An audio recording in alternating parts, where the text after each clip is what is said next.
Esse resultado financeiro que você tem do seu trabalho me lembra muito quando eu comecei a colher os frutos do meu trabalho também. Que foi um pouco mais lento, né? Foi um pouco mais... Era isso uma dúvida que eu queria tirar com você. Porque assim, desculpa cortar. Mas, porque assim, eu vejo, por exemplo, porra, hoje recebo um bom salário, mas hoje eu tenho bastante custo. E o valor que me sobraria para deixar guardado, eu não deixo guardado. Eu estou reinvestindo, investindo no próprio conteúdo aqui, no próprio aparelho, câmera, lente, notebook, acessórios, essas coisas. Até mesmo dos meninos ali que sai de pagamento normal. E, tipo, quando foi que você viu que, tipo, virou uma caixinha, uma chavinha sua que você falou, agora eu preciso guardar também. Eu não posso ter meu dinheiro tão espalhado assim. Então, o dinheiro entra e acaba saindo assim nas outras coisas, porque se dependendo do que for aparecer uma oportunidade, eu não sei se eu vou ter o dinheiro para aquela oportunidade, entendeu? Eu não tenho aquele dinheiro guardado para aquela oportunidade. Eu me recordo e não é nem de comprar tênis, tá, Renato, que eu parei. Você não comprou tênis nessa viagem? Só na volta. Aquele do Panamá? Aquele do Panamá, mas ó... Cor de laranja? Bonito. Você jura que você não comprou nos Estados Unidos? Juro por Deus. Cara, essa sua história com o tênis é algo doentio, né? Porque parece que o Satanás leva você pra isso. Porque você conseguiu escapar nos Estados Unidos. Aí quando você tá no aeroporto de conexão, ou seja, você tá com o pé no Brasil, você aparece na loja e o Jordan... Entendeu? Abre as pernas pra você e fala, vem, neném. Eu fui pelo Panamá. Na hora que eu passei pela loja, eu falei, mano, não, velho, tem um aqui. Sacanagem. Eu falei, eu vou voltar daqui um mês. Se tiver aqui ainda, eu vou levar. Eu voltei. Lá depois de um mês, o tênis estava lá. Ainda o mesmo tênis. Então não dá, né? Só que... A profecia. Eu não comprei logo na hora que eu cheguei. Eu fiquei rodando. Eu passava naquela loja umas 4 vezes. Na hora que começou o embarque do avião, eu fui lá e comprei. Puta, Renato, foi nos 45 do segundo tempo. Mas cara, talvez tenha sido a única coisa que você comprou pra você. Foi, pra mim assim foi. Eu comprei lá equipamentos pra câmera, acessórios, né? Pra câmera. Sem investimento. Investi pro trabalho, tudo em dólar, tudo muito caro. O cartão vai vir estourando, vai vir chorando o Black. O cartão vai vir em alta. O que você comprou? Eu comprei a Cage, que é uma gaiola. É que a galera essa não dá pra gaiolinha ver. aí, né? Que é uma gaiola da câmera, que nessa gaiola eu consigo colocar outros acessórios em cima. Então eu comprei a telinha para colocar, suporte para microfone, suporte para segurar, estabilizador de cima. Então tem coisa para ajeitar fio, ela tá completinha ali para uso. Comprei uma ferramentinha também de zoom, para ajuste de foco manual. Então, por exemplo, quando eu for gravar algum produto, alguma coisa da Max Titânio, eu tenho o ajuste fino do foco ali e tudo. Então, eu comprei um kit completo para ela ali, para chegar no lugar e ter tudo na mão que eu preciso, entendeu? Tipo, foi um baita investimento, mas foi nela ali que eu investi. Para mim, tênis e presente para as meninas. Mas se você for parar para ver, hoje você edita no iMac. Sim. No MacBook. No MacBook Pro. Hoje você edita no MacBook Pro. Hoje você tem as melhores câmeras. Hoje você tem a melhor iluminação. Hoje você tem os melhores acessórios. Então é uma premissa de quem está assistindo aqui e que deseja ser um bom filmmaker. O que você faz? Você reinveste. Né? Você reinveste. A princípio, quando as coisas começaram a melhorar, eu reestruturei minha família. Porque a gente estava num começo de pandemia, os negócios, tudo. E pra gente ficar lá onde a gente estava, eu sabia que não seria saudável para mim, com o meu histórico, tudo que eu já tive, se ficasse lá. Então apareceu a oportunidade, eu dei uma reestruturada ali na minha família. Depois dali, cara... Não, já era. Eu acho que foi a melhor coisa que você fez. E é interessante, né? Quando você fala sobre organização financeira... Eu sou zero, Renato. Eu sou zero, cara. Eu me recordo de um chefe que eu tinha. Eu tinha um chefe numa empresa que eu trabalhava. E eu estava ali ainda na guerra, na batalha. E um dia, no horário de almoço, ele falou, Renato, vamos almoçar? Vamos. E era meu gerente, tipo, não era um cara assim, nossa, absurdo. Mas eu estava muito longe dele, financeiramente falando. E aí, a gente ainda não estava na situação ainda do que é o online hoje. Tá? E aí nós fomos ao banco. Ele tinha que pagar a fatura do cartão de crédito dele.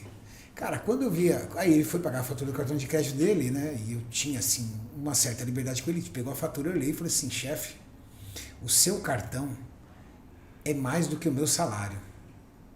Aí ele deu risada, botou a mão no meu ombro e falou assim, querido, aprenda uma situação. Quanto mais se ganha, mais se gasta. E isso, cara, é um fato irrefutável. Irrefutável. E você às vezes não percebe para onde vai. Aí você às vezes olha para o lado e fala assim, peraí, vamos lá. Eu como o que eu comia quando eu era mais pobre. Eu durmo na mesma cama. Eu não, nem o colchão eu troquei, é a mesma. Olha isso, tá chegando. Eu tenho os mesmos hábitos. Eu não viajo, não faço extravagâncias, não saio para comer fora toda hora. Como eu posso gastar hoje 3, 4 vezes mais do que eu gastava antes? Por quê? Quanto mais você ganha, mais você gasta. Porque quando você vai ganhando dinheiro, você vai gerando conforto para você e para sua família. Então, por exemplo, 44 metros quadrados que você morava, provavelmente não demandava uma empregada doméstica. Não.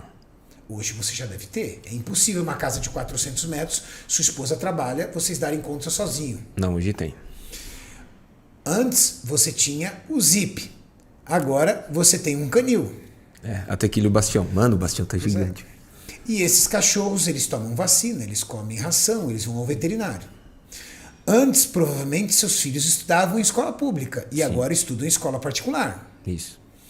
Antes, você pegava o carro emprestado do sogro. Hoje você tem um carro importado e um segundo carro. Antes, você não tinha carro. Hoje você tem um carro blindado. Seguro dos 2 carros. Seguro dos carros, IPVA dos carros. O que você descobre? Você descobre que o dinheiro é feito para te trazer conforto.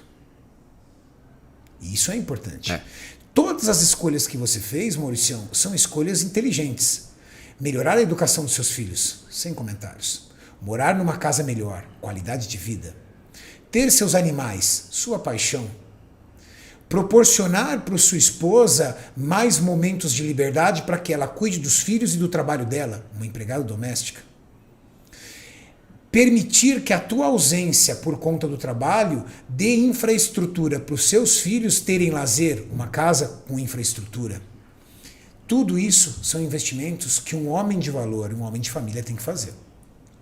Mas, dentro dessa organização, que o meu chefe disse que quanto mais você ganha, mais você gasta, você precisa criar um planejamento para guardar alguma coisa. Isso é... E foi assim que eu comecei a trilhar a minha jornada.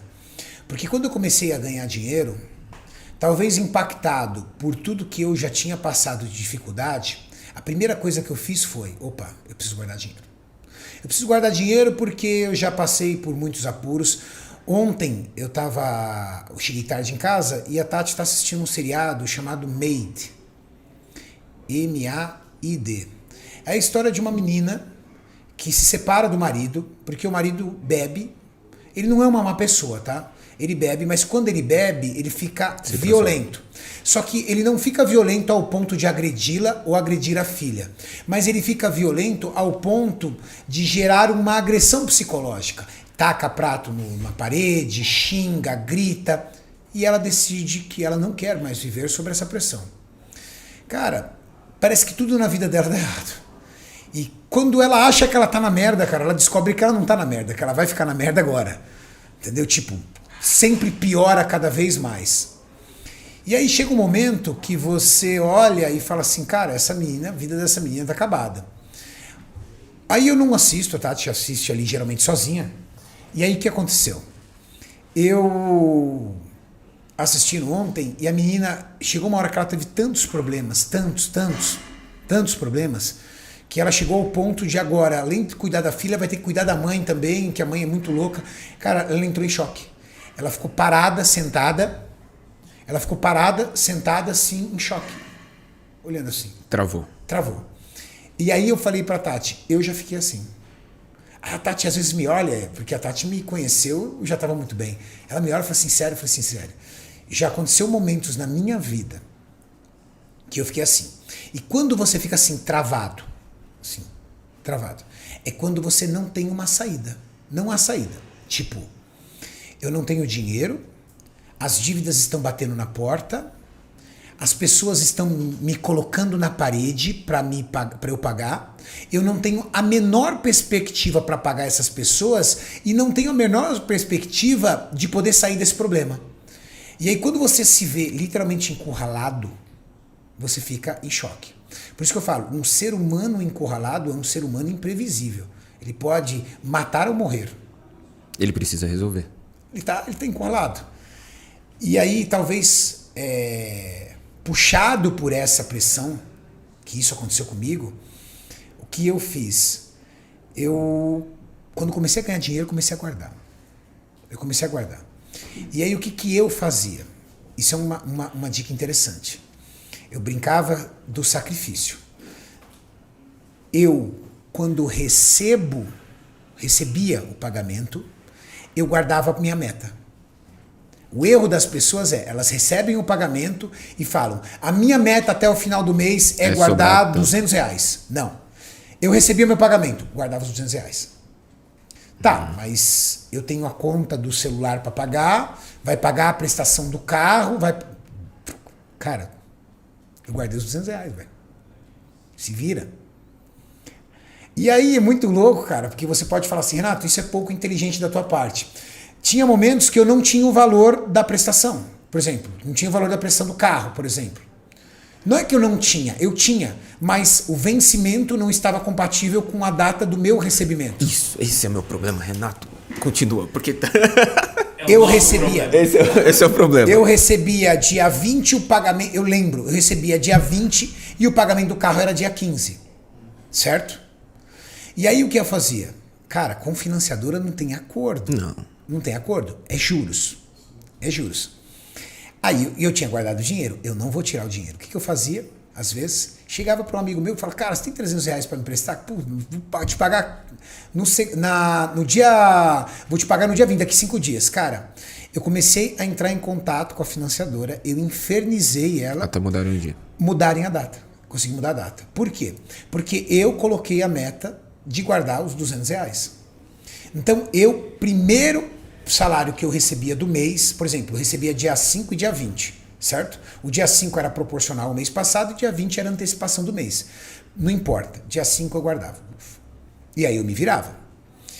E você acredita que até hoje eu faço isso? Você guarda um... Não, até hoje. Só que agora... São outras grandezas. Hoje o montante é diferente. Deixa eu guardar aqui, só um carro aqui, ó. Um carro importado aqui, ó. Deixa eu guardar. E trocou. Deixa eu colocar isso aqui, ó. Mas você acredita que eu tenho o hábito de guardar dinheiro até hoje? Por maiores que sejam hoje a minha estrutura financeira, e aí quando você se torna um executivo de uma fábrica, é muito engraçado. As pessoas viram e falam assim, os meus amigos, né, pessoais, falam, Renato, como é que é ser dono de uma fábrica? Tudo? Cara, eu tenho salário. Eles acham que a fábrica fatura... Pô, o cara, por exemplo, um dia desse, um amigo meu, antigo, foi lá na fábrica, né? Ele olhou e falou assim, mano, o tamanho dessa fábrica... Cara, eu tenho salário. A fábrica tem reatores, máquinas, empilhadeiras, equipamentos, acessórios, estrutura. Aquilo é da empresa. A empresa é minha, mas eu tenho salário. Eu tenho um salário que cai a cada quinzena. Falar em questão de empresa, Renato, já que o Gui não quer a empresa... O Gui não quer saber da empresa. Eu tô um tempo na família já, né, Gu? Tem que tentar alguma coisa. Eu tô um tempo na família já, né? Mas isso daí que você falou, desse de guardar e de mudar as datas, porque assim, no meu caso também, eu recebo no final do mês. Certo. Referente ao mês anterior, sim, que é do ciclo. Do mês anterior. E tipo, então eu já começo o mês com as continhas. Você recebe, eu te pago. Mas o pessoal não sabe, Renato. Não, às vezes não sabe não que você trabalha comigo. Não sabe quando que eu recebo. Não, quando não. Tá. Então é isso, tá? É isso. Entendi. Eu pensei que tava me explicando. Não, mas assim, são várias contas. Por exemplo, no exemplo do Gustavo, dia 10. Tá. O Juan são em 2 vezes também, dia 13 e dia 28. Aí tem as outras contas da casa. Conta pessoal, né? As contas que não falta. Que não para de chegar. E como eu recebo no final do mês, às vezes chega perto do final do mês, eu entro no negativo no banco para ir pagando as coisas e aí entra o dinheiro, que aí eu vou pagando o restante. Mas eu não queria usar cheque especial, mas eu acabo usando. Não pode. Praticamente. Aí o que você precisa fazer? Você precisa parar um momento e catalogar as suas contas, pelo menos as contas relevantes. Então vamos lá, tá? O salário do Gustavo, pau. Salário do Juan, tal. Aluguel da casa, pá. Imposto, pá. Emito nota fiscal, viu, galera? Claro, não, aqui a gente... Tudo certinho, a gente emite Todos nota nós. fiscal.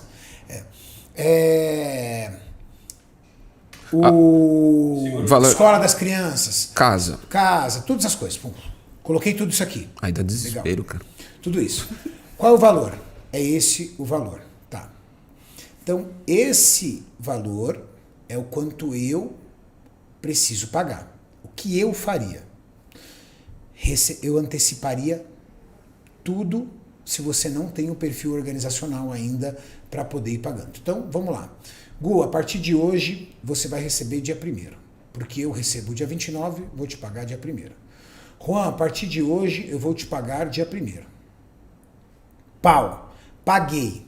Sobrou, por exemplo, que nem no seu caso, sobrou 80 mil. Agora com esses 80 mil aqui eu vou comer. Entendeu? Ele falou, bom, sobrou 80 mil, agora eu vou comer com esses 80 mil aqui, entendeu? Vou comprar a Jordan, né? Renato. Não, brincadeira. Aí chegou para sobrou esse valor, legal. Tá, esse valor é um valor que eu tenho para dividir com despesa variável, porque existe despesa variável. Mercado e tudo mais. Exatamente, despesa variável e vou guardar dinheiro. O que eu vou fazer? Eu vou criar uma meta de quanto eu vou guardar de dinheiro. Então eu vou guardar, por exemplo, 50% desse valor. Eu comecei a usar a tabela da Ativa aqui. Logo na hora que você me passou aquela tabela, porra, que é muito boa. Você foi viajar? Eu fui viajar. E aí já não consegui dar conta, mas eu vou voltar a usar ela. Você guarda 50% desse valor. Os outros 50% desse valor você vai gastar dentro da sua provisão. Aí de repente você vira e fala assim, poxa, esse valor sobrou. Então eu vou, no mês que vem, criar uma meta para guardar mais. Ou, esse valor de sobra, eu vou transferir para uma outra conta e eu vou fazer um fundo de caixa para a viagem no final do ano. De modo que eu não vou mexer no meu dinheiro. Entendi. Quando você está no início ali das suas operações, no início da sua carreira, no início da sua evolução, isso é muito bom. Porque você começa a guardar dinheiro e você começa a trabalhar o que você precisa para poder construir alguma coisa. Quando você chega num patamar mais alto, aí o que você precisa? Você precisa aprender a cadenciar o que a gente chama de ralos. Que é onde aquela... É o dinheiro que você... O vazamento, perde, né? O vazamento é o dinheiro que você perde e você não observa, entendeu? Quando você tem uma renda muito grande, pequenas coisas passam desapercebidas para você. Então, são várias luzes ligadas dentro de casa, um ar-condicionado que fica ligado o tempo todo, você não se importa mais com contas como energia elétrica, você não se importa com o consumo do seu carro. Você já imaginou um cara ter um carro 8 cilindros? Você acha que o cara que tem um carro de R$1 milhão ele está preocupado qual é o consumo do carro? Faz continha de quantos quilômetros o carro está rodando? Não, não vai. Não. É uma conta que para ele não tem mais relevância. Entende? Então, combustível de um carro para uma pessoa que ganha bem não é algo relevante para ele. A conta de energia elétrica da casa dele, ele talvez nem lembre qual é. Ele talvez nem saiba disso. Só que ele vai criando pequenos ralos. Então, o cara tem uma casa na praia que nunca vai, tem uma casa no campo que nunca vai, 2, 3 empregados em cada lugar. E aí, quando você percebe, você tem um custo de vida muito próximo ao seu rendimento. Sabe que é muito comum isso para a classe de profissionais liberais, médicos, advogados. Até o meu caso. Os profissionais liberais, você é um profissional liberal, tem muito esse problema. Por quê? A empresa é ele. Tipo, Você é a empresa. Sim. Então, quando você acorda, a empresa liga. E quando você vai dormir, a empresa fecha. Legal? A maioria dos meus amigos que eu conheço, antigos, que eram médicos e se aposentaram, estão quebrados. É sério. A classe mais quebrada quando se aposenta é a classe médica. Caramba. Porque qual é a empresa do cara? É ele. Então ele tem um consultório e ele vai lá, atende e ele faz lá 50, 60, 100 mil reais por mês. Atendendo, é um bom médico. Atende particular, já não quer mais saber da assistência médica.